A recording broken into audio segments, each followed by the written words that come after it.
Yo, what is up? D-Man the Man is in the house, and today I got Pets 3 for you. And this one's hopefully is the final episode, and probably the saddest one as well. So I guess we get right into it. I'll make a part 4 just for the last animal because that's going to be the saddest one and the longest one to talk about. But anyways, let's just get right on into it. So into part 2, I finished it off with the death of my cat Ditch, right? Well, backtrack like, I don't know, 3 years, not even 3 years, 2 years. The end of my freshman year. God, I hope I didn't mention this, do this one as well in my last video. But I'm going to say it again. I don't think I did. So, my sister Sarah, her boss at her job place, was like, you want a cat? Like a little kitten? And Sarah was like, heck yeah, bro. And I got a little kitten, a little white furry kitten thing. It had like a black spot, like one black spot, like on its like back of his left leg or something. Little cute guy named Max. He's still alive today. For like 5 years or some shit. Attaboy, he's still alive. He now currently lives with my sister, along with his other cat, who I'll talk about in a minute, in their apartment or whatever. He started off really cute, cuddly, and playful and shit. Now he's just fat, angry, and doesn't like anybody except Sarah. So it's really funny. He'll hiss and growl at anyone, any and everyone except for Sarah, but he won't attack you at all. It's just like a scare tactic that doesn't work. He's like, oh fuck, and it doesn't work on me. I just pick him up, and he's like, I'm pissed. But anyways, he's still alive. And what's really funny about this is because at the time Ditch was still alive, and after they met, obviously they didn't like each other because they're two different cats, right? But then like, after a while, and after they got comfortable with each other, Ditch was like Max's mentor, and it was funny, and just taught Max in all the ways of being fat and grumpy. Oh, it was great. But yeah, so he's still alive. You'll go ahead and get right into her other cat. Same scenario. Her boss is like, "Do you want another cat?" Like it's like 2 years later, 3 years later. You want another cat? She was like, "Heck yeah!" Got her another kitten. Solid gray, just solid gray, pretty cute. Named her Olivia, aka Ollie. And then Max, like Ditch was to Max, Max was to her after they got comfortable with each other. But like Ollie didn't listen. Yeah, Ollie didn't listen to him because she's still somewhat playful and stupid today, despite being fat. Okay. She's still alive. They living together, I guess. I'm pretty sure they get along. Yeah. Cute little Ollie thing. Now, for the saddest story. I don't want to get to say it. Saddest story. I might honestly cry because I think about it sometimes and I just start crying.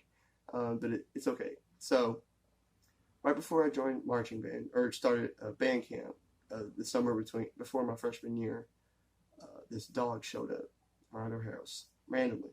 No idea. Hopefully I'll find a picture of her. If I do, it's right here. If not, sorry. Pretty doggo. Apparently her owner's just abandoned. It was like she's too big and she keeps running away, so they just brought her like right down the road here and just dropped her off. We're really hesitant about adopting her as ours because she was already, we found out later, right over a year old, and we all knew it was going to happen. But we did, and we named her, I named her Sammy. Lovely dog. She was funny. She was cute. She was lovable. Just everything you want in a dog. She was even smart enough to open her front door. Like it was one of those push screen doors, and she found out she could just push it and open it. So pretty much intelligent too. It was pretty great. I loved her. She was great. Sadly, she is not with us anymore. She stayed inside, like overnights and stuff, but she would basically go outside anytime she wanted. If the big door was open and it was just the screen door closed, she basically went outside whenever she wanted because she figured out she could do that.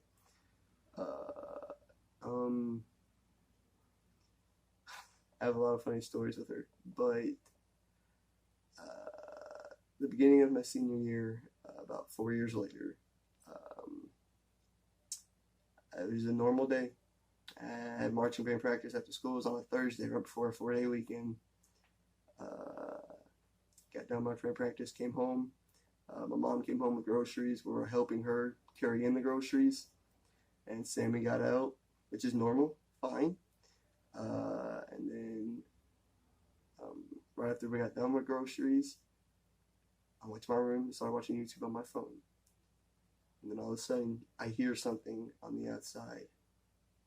It sounded like something got hit, and you heard like a little whimper. Sure enough, go outside, and I see Sammy on the other side of the road, just laid out. She's not dead. She's just out cold. And not out cold, but she's like laying down. And thank God, the person that hit her did not just keep going. Sweet old lady got out and made sure we were all okay. Or made sure she was okay or something. Thank God. I respect the hell out of that. You hit an animal that's obviously belonged to someone, don't keep going. I don't care what you're in a rush for. Tell the owners, please, dude. Sure enough, I got over there to her. Like, as soon as I saw her outside my door, I just booked it. No shoes or anything. I just booked it. Crossed the road to the other side.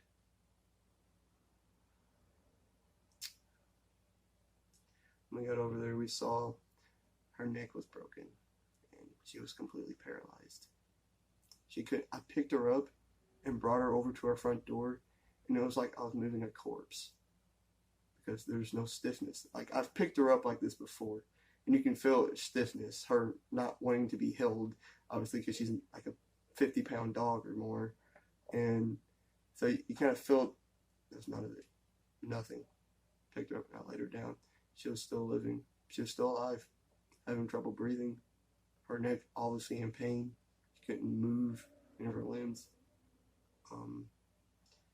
The old lady took off or whatever. That's fine. We tried to call a vet, but it was like 8 o'clock at night by now, so they're all closed.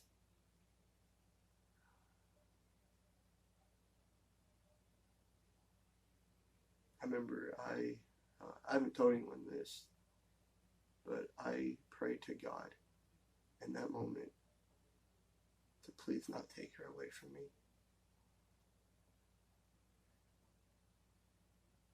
And sure enough, just moments later, she stopped breathing and she was gone.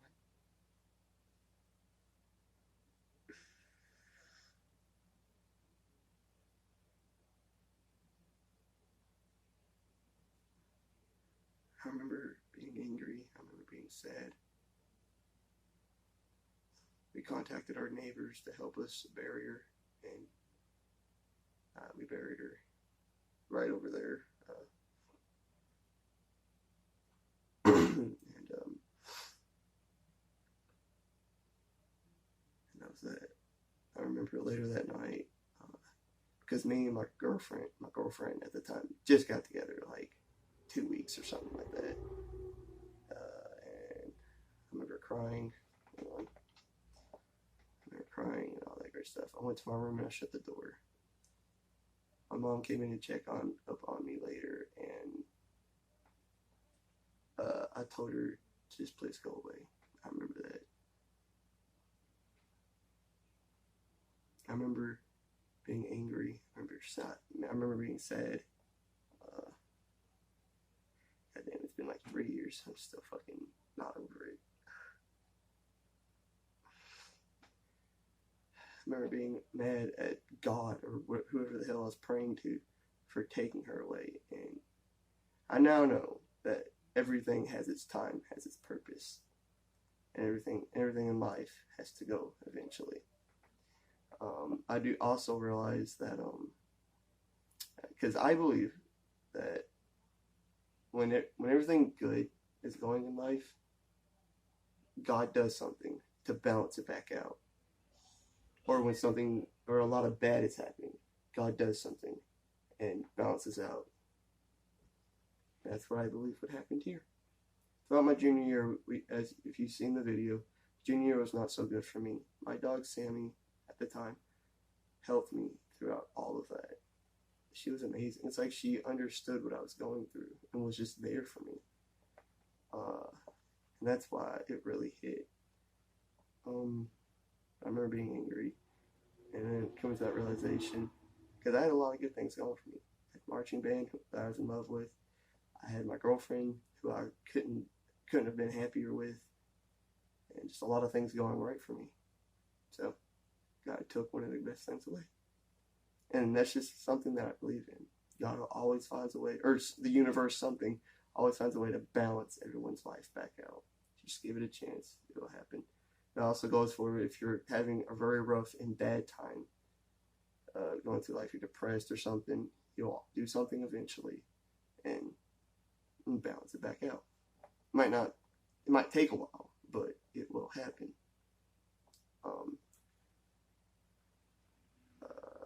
It was funny, after she died, this is right when we got Ollie, and Ollie kind of tried to take her place. She tried to, because she would like sleep with me at night, right?